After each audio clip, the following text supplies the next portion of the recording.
శ్రీ రామకృష్ణ ప్రభ ఛానల్ను చూడండి, మాసపత్రికను చదవండి. ఓం నమో భగవతే రామకృష్ణాయ. నరేన్ అని, నరేంద్రనాథ్ దత్తా అని పూర్వాశ్రమంలో పేర్కొబడిన స్వామి వివేకానంద కలకత్తాలో 1863 జనవరి 12వ తేదీన భువనేశ్వరీదేవి విశ్వనాథ దత్తా దంపతులకు జన్మించారు.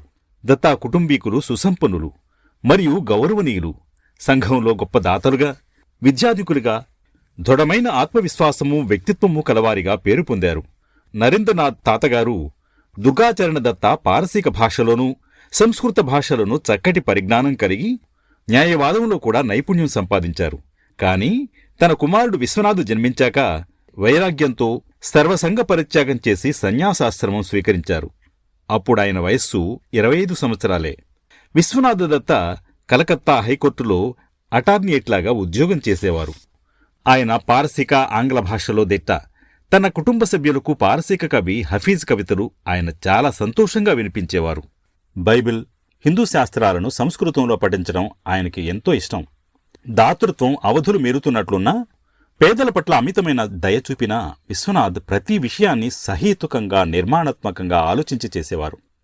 భువనేశ్వరీదేవి ఆదర్శగృహిణి, భక్తిపరాయణురాలు. నరేంద్రనాథ్కు ముందు ఆమెకు 3 కుమార్తెలు జన్మించారు.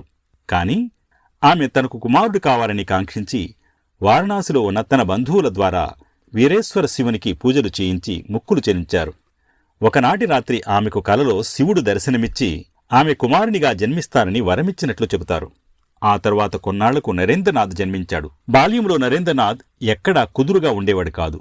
ఎల్లప్పుడూ తమాషా, ఆటపాటలతో, చిలిపి చేష్టలతో నవ్వుతూ త్రులుతూ ఉండేవాడు. అయినా ఆధ్యాత్మిక విషయాల పట్ల కూడా మంచి ఆసక్తి కలిగి ఆటల్లో కూడా రామ, సీత, శివ విగ్రహాలకు పూజ చేస్తూ ఆ దేవతలపై ధ్యానం చేస్తూ ఉండేవాడు. తన తల్లి నుంచి విన్న రామాయణ, మహాభారత గాథలు అతని మనస్సుపై చెరగని ముద్ర వేశాయి. ధైర్యం, పేదల పట్ల సానుభూతి, పరివ్రాజక సాధువుల పట్ల ఆకర్షణ వంటి సద్గుణాలు సహజంగా అతడు పుణికిపుచ్చుకున్నాడు. బాల్యంలోనే ఏదైనా చెప్తే దానిని సరిగ్గా అర్థమయ్యే విధంగా విడమర్చి చెప్పమని అడిగేవాడు. తన తర్కానికి సరిపోయేదాకా ఊరుకునేవాడు కాదు. మేధస్సుకు సంబంధించిన ఈ లక్షణాలతో అతడు చురుకైన యువకుడిగా ఎదిగాడు. యువకునిగా నరేంద్రుని సింహసదృశ్యమైన ధైర్యము, సౌందర్యము ఒకదానితో ఒకటి చక్కటి మేళవింపుగా ఉండేవి. మల్లయోధుని శరీరాకృతి, మృదుమధుర స్వరము, నిశితమైన మేధస్సు అతడి సొత్తు. వ్యాయామం, వేదాంతం, తర్కం, సంగీతములో ప్రావీణ్యం కలిగిన నరేంద్రుణ్ణి సహచరులు తమ తిరుగులేని నాయకునిగా ఎన్నుకునేవారు. కళాశాలలో అతను పాశ్చాత్య భావాలను చదివి జీర్ణించుకున్నాడు. అవి అతని మనస్సుపై విమర్శనాత్మక బుద్ధిని ముద్రించాయి. ఒకవైపు జన్మతహా కలిగిన ఆధ్యాత్మికత, పురాతన మత సంప్రదాయాలు, విశ్వాసాల పట్ల గౌరవం, మరొకవైపు దేని విషయములోనైనా వాదించే తత్వంతో కూడిన సునిశిత మేధాశక్తి. ఈ రెండింటికి పరస్పర సంఘర్షణ అతనిలో తలెత్తింది. ఇటువంటి సందిగ్ధావస్థలో అతను ఆనాటి ప్రఖ్యాత సాంఘిక మత ఉద్యమమైన బ్రహ్మసమాజ మతం తనకు సరియైన అవగాహన కలిగిస్తుందేమోనని ప్రయత్నించాడు. బ్రహ్మసమాజమతం నిరాకార పరబ్రహ్మోపాసననే విశ్వసిస్తుంది, విగ్రహారాధనను నిరసిస్తుంది. అంతేగాక రకరకాల సాంఘిక సంస్కరణలు చేపడుతుంది. నరేంద్రనాథ్ ఆనాటి ప్రఖ్యాత మత గురువులనెందరినో కలుసుకున్నాడు. కాని భగవంతుని ఉనికి గురించి తన ప్రశ్నలకు ఎవరి నుంచి సరియైన, సంతృప్తికరమైన సమాధానాలు పొందలేకపోయాడు. దానితో అతనిలో ఆధ్యాత్మిక ఆవేదన, తపన మరింత పెరిగాయి. ఈ సంకట పరిస్థితిలో అతనికి తన ప్రొఫెసర్ విలియం హేస్టీ గారు కలకత్తా నగర శివార్లోని దక్షిణేశ్వరంలో ఒక మహానుభావుడున్నాడని, మహాకవి వర్డ్స్వర్త్ తన గేయం ది ఎక్స్కర్షన్లో వర్ణించినటువంటి సమాధి స్థితిని ఆయన అనుభూతి చెందాడని చెప్పిన మాటలు గుర్తుకొచ్చాయి. అంతేగాక నరేంద్రుని బంధువైన రామచంద్రదత్త కూడా ఆ మహాత్ముని దర్శించమని ప్రోద్బలం చేశాడు. ఆ విధంగా 1881లో ఇద్దరు మహాత్ముల మధ్య గొప్ప చారిత్రాత్మకమైన సమావేశం జరిగింది. వారిలో ఒకరు ఆధునిక భారతదేశ ప్రవక్త శ్రీ రామకృష్ణ పరమహంస, మరొకరు ఆయన సందేశాన్ని విశ్వమంతా వ్యాపింపజేసిన దూత స్వామి వివేకానంద. నరేంద్రుడు ఆయనను మహాశయా, మీరు దేవుణ్ణి చూశారా అని సూటిగా ప్రశ్నించాడు. శ్రీరామకృష్ణులు దృఢమైన స్వరంలో, అవును చూశాను, నా ముందు ఉన్న నిన్ను చూస్తున్నట్లుగా ఆయన్ను చూశాను, ఇంకా స్పష్టంగా చూశాను అని సమాధానమిచ్చారు. భగవంతుని ఉనికి గురించి తన స్వానుభవ అనుభూతితో చెప్పగలిగిన వారు ఇంతకాలానికి ఒకరు దొరికారని నరేంద్రుడు సంతోషించాడు. అతని సందేహం తీరిపోయింది. శిష్యుని శిక్షణ ప్రారంభమైంది.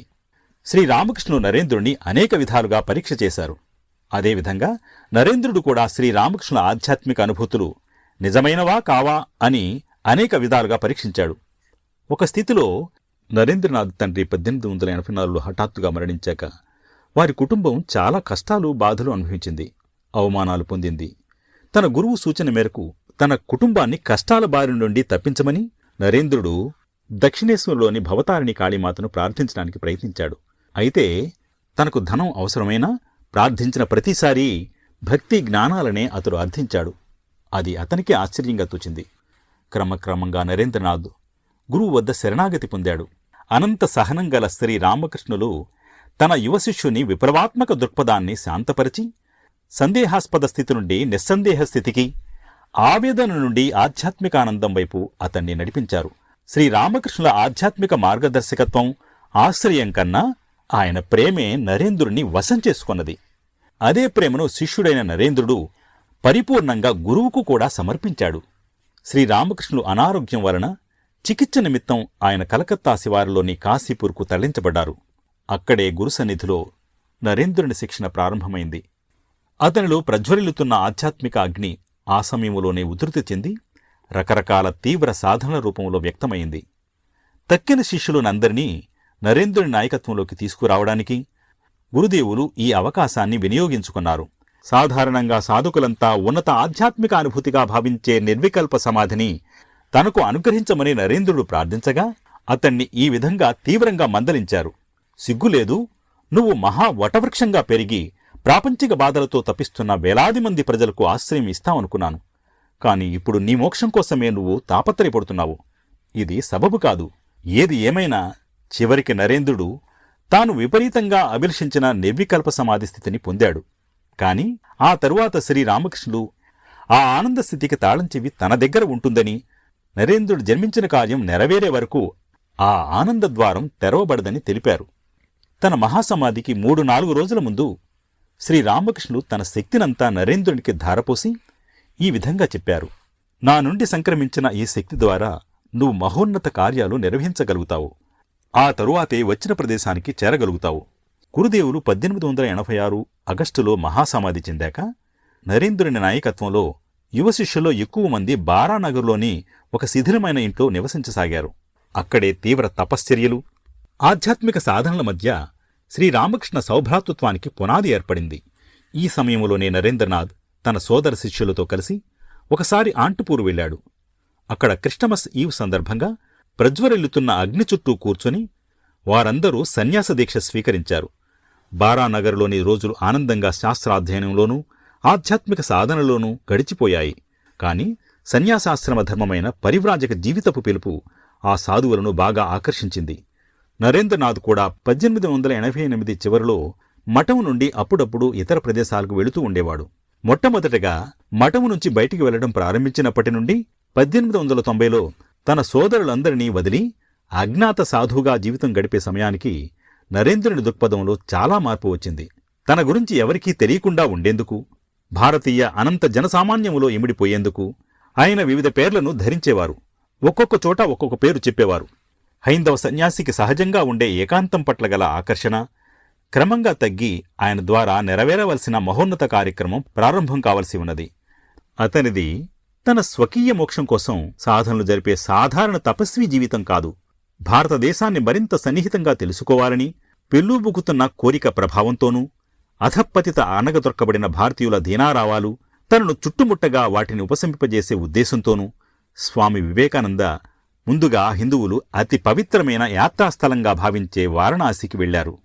వారణాసి నుంచి ఆయన లక్నో, ఆగ్రా, బృందావనం, హత్రాస్, హృషికేశ్ వెళ్లి ఆ తరువాత ఒక్కసారి మాత్రం బారానగర్ వచ్చారు.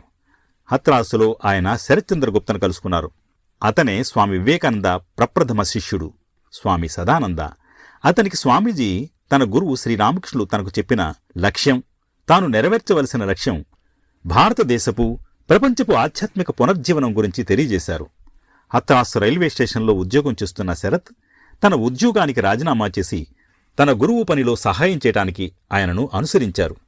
స్వామీజీ జీవితంలోని అతి ముఖ్యమైన సంఘటన ఈ సమయంలోనే జరిగింది. ఆయన తన జీవితాంతం ప్రశంసిస్తూ ఉండే మహానుభావుడైన ఘాజీపూర్లోని పవహరి బాబాని 1890లో కలుసుకున్నారు. ఈ సమయంలో ఒక పక్కన గాఢ సమాధిలోని ప్రశాంతతలో మునిగిపోవాలని, మరొక పక్కన తన గురువు చెప్పిన కార్యాన్ని నెరవేర్చాలన్న కోరిక మధ్య ఆయనలో తీవ్ర సంఘర్షణ ఏర్పడింది.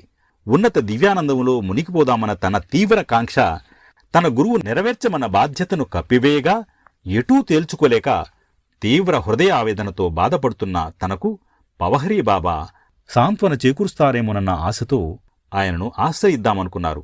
దాదాపు 21 రోజులు ఇదే భావనతో ఆయన ఉన్నారు. కాని శ్రీరామకృష్ణులు ఆయనకు ప్రతిసారీ దర్శనమిచ్చి ఆ ఉద్దేశం నుంచి వెనక్కు మరల్చారు. శ్రీరామకృష్ణుల నిర్యాణం తరువాత ఆయన ధర్మపత్ని శ్రీ శారదాదేవి యువ శిష్యులందరికీ ఆధ్యాత్మిక మార్గదర్శిగా విరాజిల్లారు. జూలై 1890లో స్వామీజీ ఆమె వద్ద, తన సోదర శిష్యుల వద్ద సెలవు తీసుకుని అన్ని బంధాల నుండి విముక్తి పొందాలన్న దృఢమైన ఆకాంక్షతో హిమాలయాలలో ఏకాంతంగా తపస్సు చేయాలనుకుని వెళ్లారు. ఫ్రెంచ్ నాటకకర్త, నవలా రచయిత, చరిత్రకారుడు రోమా రోలా మాటలలో ఇది మహాప్రస్థానం. ఒక మంచి ఈతగానిలా ఆయన భారతదేశం అనే సముద్రంలో మునిగిపోయారు. భారతదేశం అనే సముద్రం ఆయన వెళ్లిన త్రోవలన్నింటినీ ముంచెత్తింది. ఆ సముద్రపు ఆటుపోటల్లో ఆయన వేలాది జనులో ఒక అనామక కాషాయధారియే తప్ప వేరేమీ కాదు. కాని ఆయనలోని మేధాశక్తి కళ్లల్లో ప్రజ్వరిల్లేది. ఎంత మారువేషంలో ఉన్నా ఆయన మహారాజే. పరివ్రాజక జీవితంలో ఆయన ఉత్తరప్రదేశ్, రాజస్థాన్, గుజరాత్, మహారాష్ట్ర, మైసూరు, కేరళ, మద్రాసు, హైదరాబాదులోని అనేక పుణ్యక్షేత్రాలు, చారిత్రాత్మక ప్రదేశాలు దర్శించారు. ప్రతి చోట ఆయనకు పురాతన భారతదేశపు రాజకీయ, సాంస్కృతిక, ఆధ్యాత్మిక వైభవం స్పష్టంగా గోచరించింది. ఇంతటి మహత్తర వైభవం మధ్య భారతదేశపు జనసామాన్యపు అధపతిత దయనీయ స్థితి ఆయనను కలచివేసింది. ఆయన ఒక రాజుగారి సంస్థానం నుండి మరొక రాజుగారి సంస్థానం వెళుతూ ఆ రాష్ట్రాల్లో బాధిత జనుల కష్టాలను తీర్చడానికేమన్నా మార్గాలున్నాయేమోనని పరిశీలించేవారు. ఆ విధంగా ఆయన ఆనాటి అనేక మంది నాయకులను, మహారాజులను కలుసుకున్నారు. వారిలో ఖేత్రీ రాజైన అజిత్ సింగ్ స్వామీజీకి ఆప్తుడైన స్నేహితుడిగా, సన్నిహిత శిష్యునిగా మారాడు. ఆల్వారులో స్వామీజీ పతంజలి రచించిన మహాభాష్యం చదివారు. పూనాలో ఆయన ఆనాటి గొప్ప జాతీయ నాయకుడైన బాలగంగాధర్ తిలక్తో కలిసి ఉన్నారు. మొదట్లో తిలక్ స్వామీజీతో చాలా వ్యంగ్యంగా మాట్లాడారు. కాని ఆ తరువాత ఆయనలో గల విజ్ఞానం, భావతీవ్రత తిలక్ను ముగ్ధుణ్ణి చేసి తన దగ్గరే ఉండమని ఆహ్వానించారు. అక్కడి నుండి కొద్ది రోజులు బెల్గాంలో ఉండి ఆ తరువాత బెంగుళూరు, మైసూరు వెళ్లారు. పాశ్చాత్య దేశాలు వెళ్లడానికి, అక్కడ సనాతన ధర్మం ప్రచారం చేయడానికి స్వామీజీకి కావలసిన ఆర్థిక సహకారమంతా తాను అందిస్తానని మైసూరు మహారాజు వాగ్దానం చేశారు. మైసూరు నుండి ఆయన తిరువేంద్రం, కన్యాకుమారి వెళ్లారు. ఆయన ఎక్కడికి వెళ్లినా ఆ ప్రాంత ప్రాధాన్యంగాని, అక్కడి ముఖ్య వ్యక్తులుగాని ఆయన దృష్టిలో నిలవలేదు. జనసామాన్యపు భయంకరమైన పేదరికము, దుఃఖాలు ఆయనను కదిలించి తీవ్ర హృదయ ఆవేదన కలిగించాయి. దాదాపు 3 సంవత్సరాల పాటు ఆయన భారతదేశమంతా కాలినడకన పర్యటిస్తూ భారతదేశాన్ని గురించిన వివరాలన్నింటినీ స్వయంగా స్వీకరించారు. ఆయన తన సంచారపు చివరి దశకు చేరుకున్నారు. తీవ్ర భక్తి ఆవేశాలతో ఆయన కన్యాకుమారిలో దేవీ విగ్రహం ఎదుట సాష్టాంగ ప్రణామం చేశారు. ఆ తరువాత సముద్రములో ఈదుతూ దక్షిణ తీరాన ఉన్న ఒక శిలను చేరుకొని అక్కడ కూర్చొని ఒక రాత్రంతా తీవ్ర ధ్యానంలో మునిగిపోయారు. ఆయన మనోనేత్రం ఎదుట తానంతవరకు పొందిన అనుభవాల స్మృతులు మెదిలాయి. భారతదేశపు వర్తమాన, భవిష్యత్తుల గురించి, దేశపు అధోగతికి కారణాల గురించి, దానిని ఏ విధంగా పునరుద్ధరించాలన్న విషయాల గురించి ఆయన ధ్యానించారు. అప్పుడు ఆయన భారతీయ పేద ప్రజల సహాయార్థం తన జీవిత లక్ష్యానికి ఆ విధంగా ఒక రూపు కల్పించాలన్న మహత్తర నిర్ణయం తీసుకున్నారు. ఈ నిర్ణయంతో ఆయన రామేశ్వరం, మధురై వెళ్లారు. ఆ తరువాత అలసింగ పెరుమాళ్ నాయకత్వంలో యువబృందం తన రాక కోసం ఆతురతతో ఎదురుచూస్తున్న మద్రాసుకి వెళ్లారు. వారితో ఆయన చికాగోలో జరగనున్న సర్వమత మహాసభలో పాల్గొనాలని, దానికోసం తాను అమెరికా వెళ్లదలుచుకున్న నిర్ణయం గురించి తెలిపారు. వెంటనే ఆయన ప్రయాణ నిమిత్తం ఆ యువ శిష్యులు విరాళాలు వసూలు చేశారు.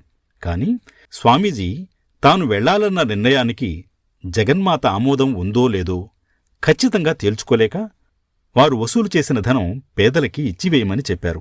ఈ సమయంలో స్వామీజీకి శ్రీరామకృష్ణులు సముద్ర జలాల మీద నడిచి వెళుతూ తనను కూడా అనుసరించమన్నట్లు కల వచ్చింది. అది శ్రీరామకృష్ణుల అనుమతికి సూచనగా భావించారు. దీనితో పాటు శ్రీరామకృష్ణుల దివ్యపత్ని శ్రీ శారదాదేవి కూడా ఆశీర్వదించి అనుమతించారు.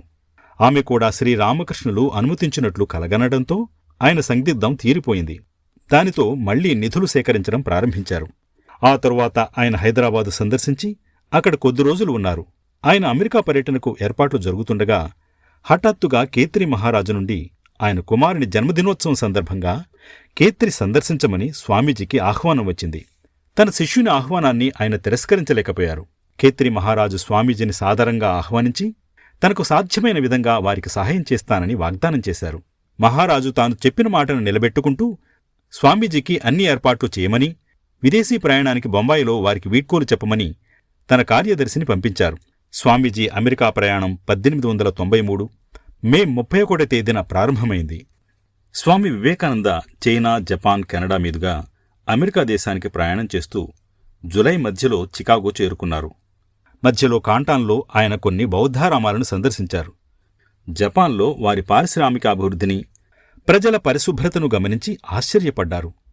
చికాగో చేరాక పాశ్చాత్య దేశపు సంపదను, మేధాశక్తిని చూసి చిన్నపిల్లవానిలా సంభ్రమపడ్డారు. సర్వమత మహాసభ సెప్టెంబర్లోగాని జరగదని, ఆ సభలో పాల్గొనే ప్రతినిధులందరికీ వారి వారి దేశాల నుండి ధృవీకరణ పత్రాలు ఉండాలని తెలుసుకున్న స్వామీజీకి ఆ వార్త అశనిపాతంలా తగిలి తీవ్ర నిరుత్సాహంలో మునిగిపోయారు. దిక్కుతోచని స్థితిలో ఉన్న స్వామీజీ అంతా భగవంతుని ఇచ్చకు వదిలి చికాగో కన్నా తక్కువ ఖర్చయ్యే బోస్టన్ నగరానికి వెళ్లారు. రైలులో ఆయనకు మిస్ కాథరిన్ శాన్బార్న్తో పరిచయమైంది. బోస్టన్ నగరంలో తన అతిథిగా ఉండమని ఆమె స్వామీజీని ఆహ్వానించారు. ఆమె ద్వారా ఆయనకు హార్వర్డ్ విశ్వవిద్యాలయ ప్రొఫెసర్ జాన్ హెన్రీ రైట్తో పరిచయమైంది. సర్వమత మహాసభ అధ్యక్షునికి స్వామీజీని పరిచయం చేస్తూ ప్రొఫెసర్ రైట్ లేఖ ఇచ్చారు.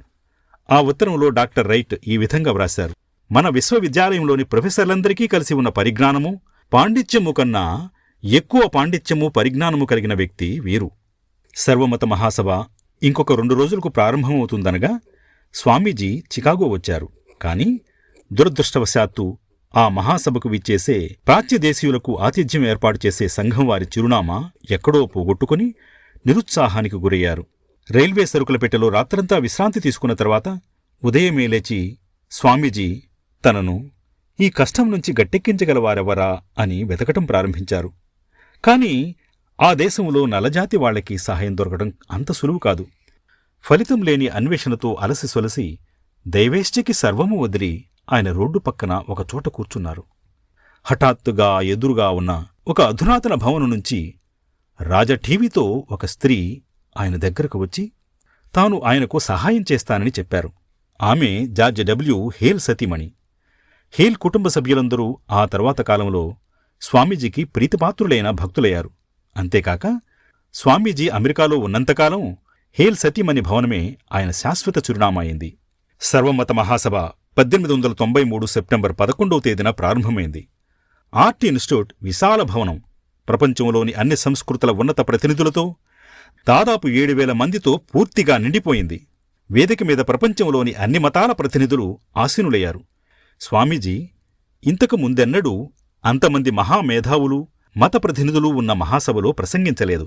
ఆయన చాలా కలవరం చెందారు, బిడియపడ్డారు. ఆయన వంతు రాగానే మానసికంగా చదువుల తల్లి సరస్వతికి ప్రణామం చేసి తన ప్రసంగాన్ని అమెరికా దేశపు సోదర సోదరీమణులారా అంటూ ప్రారంభించారు. వెంటనే శ్రోతల నుండి పిడుగుపాటుబోలిన కరతాళధ్వనులు మిన్నుముట్టాయి. అవి దాదాపు 2 నిమిషాల సేపు కొనసాగాయి.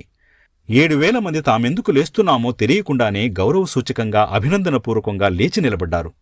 హృదయపూర్వకంగా, నిజాయితీగా ఉచ్చరించిన ఆ 2 చిన్న పదాలు ఆయన మహత్తర వ్యక్తిత్వము, ప్రకాశవంతమైన పవిత్ర కాషాయ వస్త్రాలు వారినెంతగా సమ్మోహితులను చేశాయంటే మరుసటి రోజు వార్తాపత్రికలు ఆయనను ఆ మహాసభలో వెలుగొందిన శ్రేష్ఠ వ్యక్తిగా అభివర్ణించాయి. భిక్షాపాత్రతో సంచరించే సాధారణ సన్యాసి ఆనాటి మహత్తర వ్యక్తి అయినాడు. ఆ తరువాత సర్వమత మహాసభలో స్వామీజీ చేసిన ప్రసంగాలన్నీ అత్యంత ప్రశంసను, గౌరవాన్ని పొందాయి. వాటన్నిటిలోనూ ఉన్న ఒకే ఒక అంశం విశ్వజనీనత. సర్వమత మహాసభలోని ఇతర ప్రతినిధులందరూ తమ మతం ఒకదానిని గురించే ప్రసంగించగా స్వామీజీ మాత్రం ఆకాశమంత విస్తారమైనది, సముద్రమంత లోతైనది అయిన సనాతన మతం గురించి ప్రసంగించారు. మహాసభలు ముగియగానే స్వామీజీ ఇక ప్రశాంతంగా ఉండే రోజులు కూడా ముగిశాయి. ఆ తర్వాత రోజుల్లో అమెరికా అంతటా స్వామీజీ అవిశ్రాంతంగా ఉపన్యసించారు. ఒక సంస్థతో ప్రసంగ ఒప్పందం కుదుర్చుకోవడం వలన స్వామీజీ నిరంతరం ఒకచోట నుండి మరొక చోటికి ప్రయాణం చేస్తూ అనేక రకాల విభిన్న శ్రోతలనుద్దేశించి ప్రసంగించారు. ఈ సంచారం వలన పాశ్చాత్య దేశపు జీవితంలోని విభిన్న అంశాల గురించి ప్రత్యక్షంగా తెలుసుకునే అవకాశం బాగా కలిగినా ఆ సంస్థ వారు తనను బాగా ఉపయోగించుకుని సొమ్ము చేసుకోవడమే కాక బాగా ఇబ్బంది కలిగిస్తున్నారని స్వామీజీ గ్రహించారు.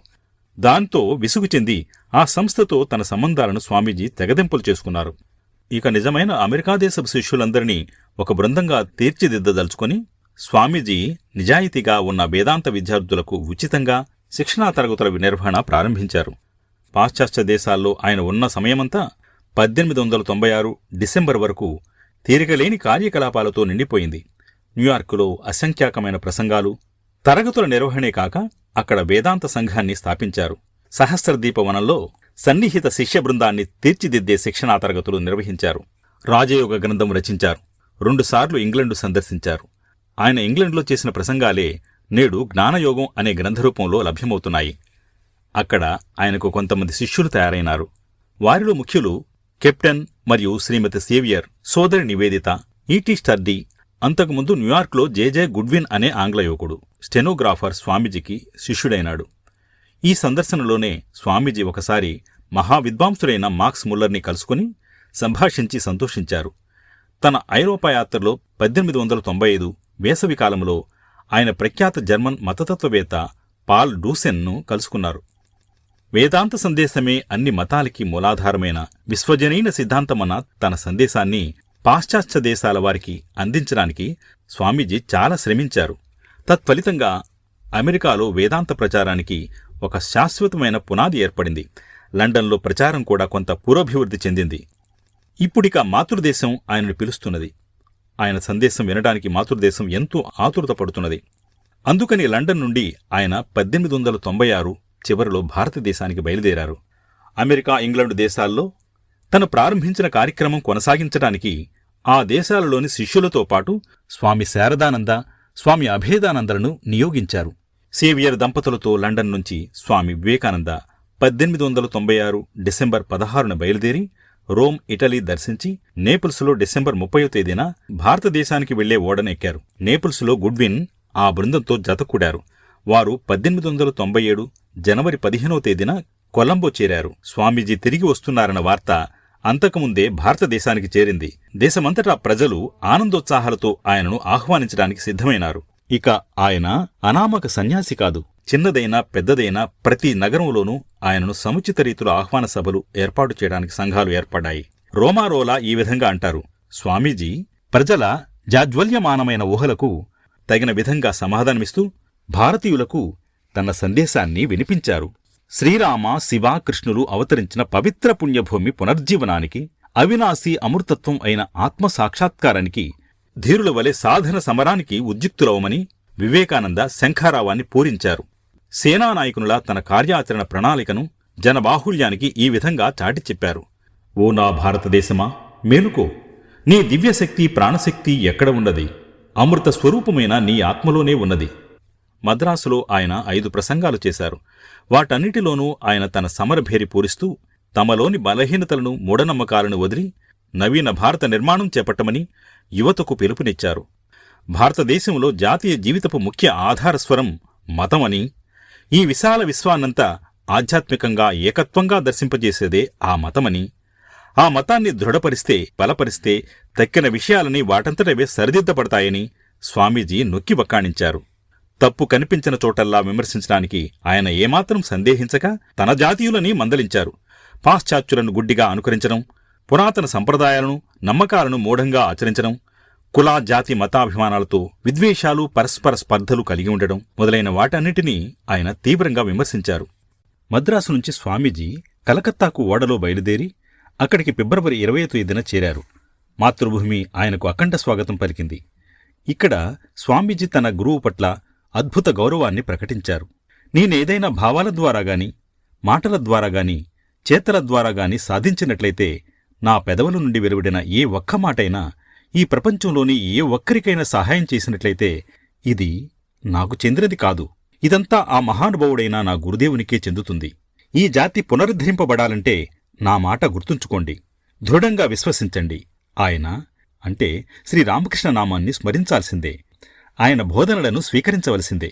తాను నెరవేర్చవలసిన కార్యానికి పటిష్టమైన పునాది ఏర్పరచడానికి స్వామీజీ సన్యాస శిష్యులను, గృహస్థ శిష్యులను అందరినీ బలరాంబోసు ఇంట్లో సమావేశపరిచారు.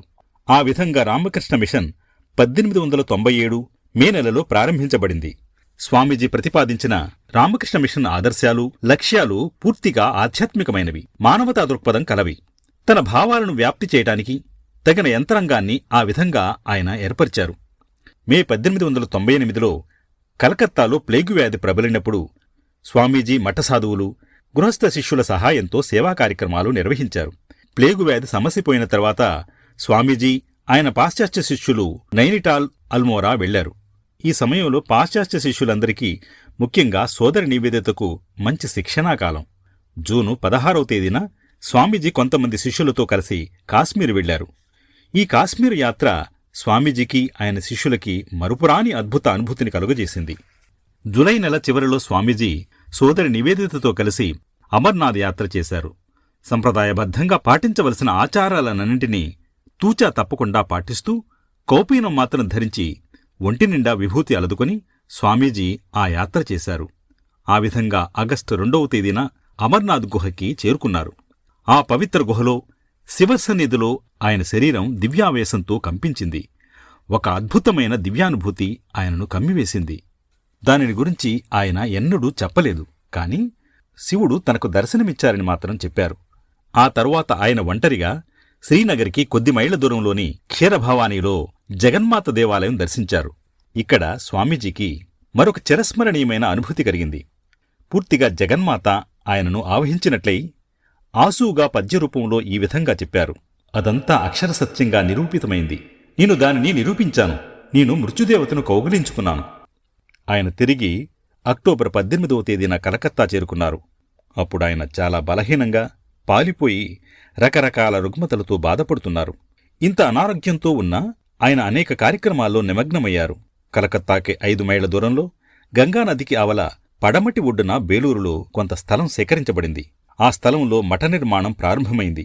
సాధువులందరూ 1899 జనవరిలో కొత్త మఠ ప్రాంగణానికి, ప్రస్తుతం ప్రఖ్యాతి చెందిన బేలూరు మఠం చేరుకున్నారు. నివేదిత బాలికల పాఠశాల అంతకుముందే ప్రారంభించబడింది.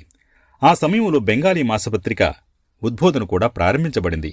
స్వామీజీ కన్న కలలు నిజం చేస్తూ సేవియర్ దంపతులు హిమాలయ పర్వతాల్లోని మాయావతి, అల్మోరాలో 1899 మార్చిలో అద్వైతాశ్రమానికి శ్రీకారం చుట్టారు.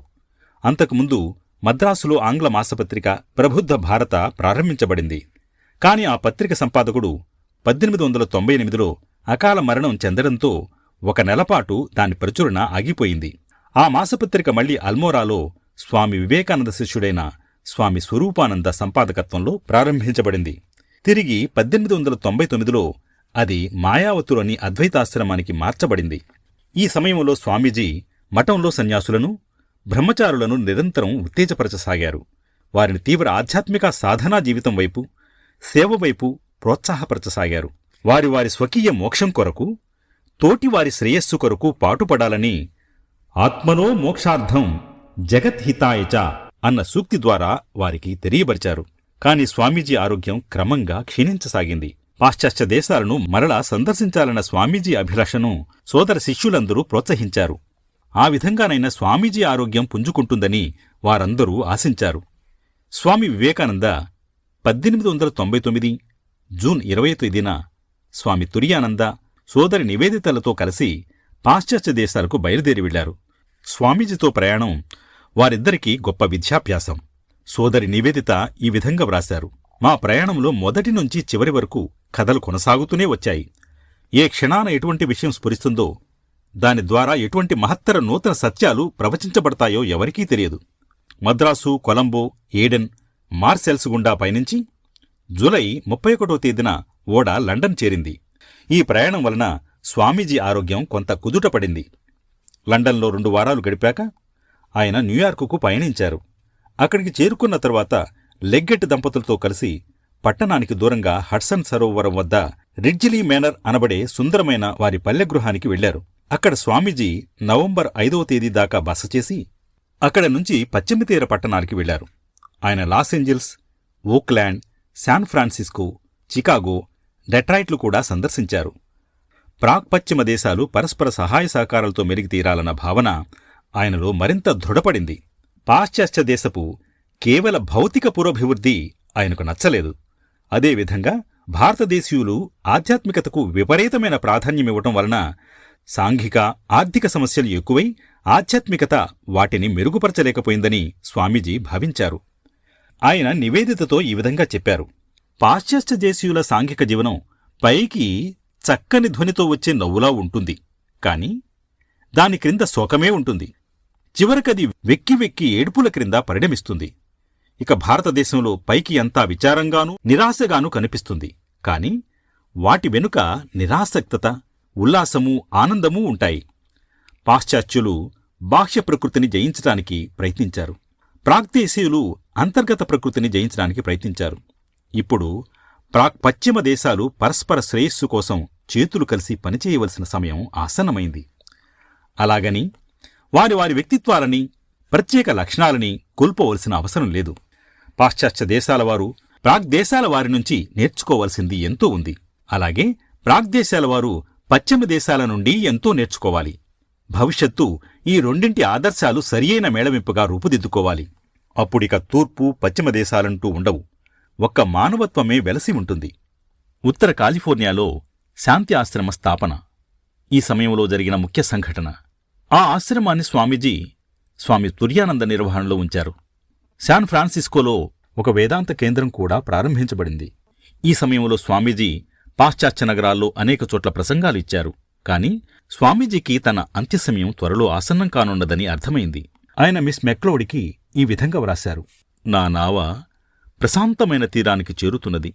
అక్కడ నుండి అది మళ్లీ ఎన్నడూ నీటిలోనికి వెళ్లదు, పయనం సాగించదు. ఆయన 1900 సంవత్సరం ఆగస్టు 1వ తేదీన ప్యారిస్ చేరారు. అక్కడ ప్రపంచ వస్తు ప్రదర్శన సందర్భంగా ఏర్పాటు చేసిన మత చారిత్రక సభలలో పాల్గొన్నారు. కొంతమంది స్నేహితులతో కలిసి ఆయన అక్టోబర్లో ప్యారిస్ వదిలి హంగేరీ, రుమేనియా, సెర్బియా, బల్గేరియా, కాన్స్టంటినోపుల్ సందర్శించారు. ఆ తరువాత ఏథెన్స్, కైరో వెళ్లారు. కైరోలో స్వామీజీకి హఠాత్తుగా భారతదేశానికి వెళ్లాలని అనిపించింది. అలజడిగా ఉన్న ఆయన మనస్సులో కెప్టెన్ సేవియర్ మరణాన్ని గురించి ముందస్తు సూచన అందింది. దొరికిన మొట్టమొదటి నౌక అందుకొని త్వరత్వరగా ఆయన భారతదేశానికి బయలుదేరారు. ఆయన 1900 సంవత్సరం డిసెంబర్ 9వ తేదీన బేలూరు మఠం చేరారు. ఆయన వస్తున్నట్లు ముందుగా ఎవరికీ తెలియదు. సోదర సన్యాసులకు, శిష్యులకు స్వామీజీ రాక సంతోషకరమైన ఆశ్చర్యాన్ని కలిగించింది. వారంతా ఆయన రాకకు ఎంతో ఆనందించారు. తన యాత్రను ముగించుకొని మఠం చేరుకున్న స్వామి వివేకానందకి అక్టోబర్ 28వ తేదీన కెప్టెన్ సేవియర్ మరణించారనే వార్త తెలిసింది. సేవియర్ భార్యకి తన సంతాపాన్ని తెలియజేయటానికి ఆయన వెంటనే మాయావతికి బయలుదేరారు. అక్కడికి 1901వ సంవత్సరం జనవరి 3వ తేదీన వెళ్లి దాదాపు 15 రోజులు అక్కడే గడిపారు. అద్వైతానుభూతికే అంకితమైన హిమాలయ శ్రేణిలోని సహజ సుందర వాతావరణం ఆయనను ముగ్ధుణ్ణి చేసింది. అనారోగ్యం, తీవ్ర జలుబుతో బాధపడుతూ కూడా అక్కడి అడవులలో కృత్రిమ సరస్సుల చుట్టూ సంతోషంగా, హాయిగా తిరిగారు. స్వామీజీ బేలూరు మఠానికి తిరిగి వచ్చి అక్కడ 7 వారాలు ఉండి ఆ తరువాత తూర్పు బెంగాల్, అస్సాం వెళ్లారు. ఆ పుణ్యక్షేత్రాలన్నీ దర్శించాలన్న ప్రగాఢ ఆకాంక్షను వెలిపుచ్చిన స్వామీజీ తల్లి కూడా ఆయనతో పాటు యాత్రలకు వెళ్లారు. స్వామీజీ మిసెస్ బుల్కి ఈ విధంగా వ్రాశారు: హైందవ వితంతువుకు కలిగే గొప్ప కోరిక ఇదే. నా వారికందరికీ నేను దుఃఖమే మిగిల్చాను. కనీసం ఆమె ఈ ఒక్క కోరికనైనా తీరుద్దామనుకుంటున్నాను. ఆయన ఆ యాత్రలో నంగల్బంద్, కామాఖ్య, షిల్లాంగు దర్శించారు. ఢాకా, షిల్లాంగులలో ఆయన ఉపన్యసించారు. ఆయన 1901 సంవత్సరం మే 2వ వారంలో మఠానికి తిరిగి వచ్చారు. ఇప్పుడు స్వామీజీ మఠంలో చీకు చింతా లేక హాయిగా జీవితం గడపడానికి ప్రయత్నించసాగారు. ఒక్కొక్కసారి మఠ ప్రాంగణంలో కౌపీనం మాత్రమే ధరించి తిరిగేవారు. మరొకసారి వంటపనిని పర్యవేక్షించేవారు, లేదా సన్యాసులతో పాటు తన గొంతు కలిపి భక్తిగీతాలు పాడేవారు. కొన్నిసార్లు ఆయన సందర్శకులకి ఆధ్యాత్మిక సూచనలిస్తూ కనిపించేవారు. మరొకసారి తన గదిలో తీవ్ర శాస్త్రాధ్యయనంలో మునిగి ఉండేవారు, లేదా మఠవాసులకు శాస్త్రాలలోని నిగూఢ విషయాలకు అర్థం చెబుతూనో, భావి కార్యక్రమ ప్రణాళికను చర్చిస్తూనో కనిపించేవారు. తన పేరు మీద అప్పటిదాకా ఉన్న బేలూరు మఠం, దానికి సంబంధించిన ఆస్తులన్నిటినీ తన సోదర సన్యాసుల పేరిట ధర్మసంస్థగా నమోదు చేసి వాటిని బదిలీ చేసి సంస్థాపన బాధ్యతలన్నిటి నుండి స్వామీజీ పూర్తిగా వైదొలిగారు. ఆ సంవత్సరం 1901. చివరిలో 2 బౌద్ధ సన్యాసులు జపాన్ నుండి విచ్చేశారు. వారు జపానులో జరగబోతున్న మత మహాసభలకు స్వామీజీని ఆహ్వానించడానికి వచ్చారు. అయితే స్వామీజీ వారి ఆహ్వానాన్ని మన్నించలేకపోయారు. కాని వారితో పాటు బుద్ధగయకు అక్కడి నుండి వారణాసికి వెళ్లారు. వారణాసిలో తన సందేశాలతో ఉత్తేజితులై పేదలకు ఆర్తులకు సహాయం అందిస్తున్న కొంతమంది యువకులను చూసి స్వామీజీ ఎంతో సంతోషించారు. ఆ యువకులు ప్రారంభించిన కార్యకలాపాలే వారణాసిలోని భావి రామకృష్ణ మిషన్ సేవాగృహానికి నాందీ పలికాయి. తన అంత్యకాలం సమీపిస్తుందని స్వామీజీకి తెలుసు. చివరి రోజులలో ఆయన చేసిన పనులన్నీ ఉద్దేశపూర్వకంగా చేసినవే, అత్యంత ప్రాధాన్యమైనవి. మహావృక్షపు నీడలో చిన్న మొక్కలు ఎదగవని ఆయన అన్నారు. ఆయన 1902 జులై 4వ తేదీన అసాధారణంగా ఉదయం 8 గంటల నుండి 11 గంటల వరకు ధ్యానం చేశారు. మధ్యాహ్నం స్వామి ప్రేమానందతో కలిసి వాఖ్యాళికి వెళుతూ ఆయనతో వేద పాఠశాల ప్రారంభం గురించి తన ప్రణాళికను వివరించారు. సాయంత్రం తన గదిలో గంటసేపు ధ్యానం చేశారు. అప్పుడాయన ప్రశాంతంగా మేనువాల్చారు. కొద్దిసేపటి తరువాత 2 దీర్ఘశ్వాసలు విడిచి శాశ్వత విశ్రాంతి గైకొన్నారు. తన భౌతిక శరీరాన్ని స్వామీజీ వదిలివేశారు. కాని 1896లో ఆయన లండన్లోని ఎరికో హమ్మండుతో అన్న మాటలు ప్రతి ఒక్కరికీ ఆయన అమరత్వాన్ని తెలియజేస్తాయి. జీర్ణవస్త్రములా నా శరీరాన్ని వదిలివేయటమే నేను మంచిదిగా భావించవచ్చు. కాని నా పని ఆగదు, నిరంతరం కొనసాగుతూనే ఉంటుంది. ఈ ప్రపంచమంతా భగవంతునితో ఐక్యమై ఒకటేనని తెలుసుకునేంతవరకు ప్రతి ఒక్కరినీ నేను ఉత్తేజపరుస్తూనే ఉంటాను. నమశ్రీయతిరాజాయ వివేకానంద సూరయే సశిశుకస్వరూపాయ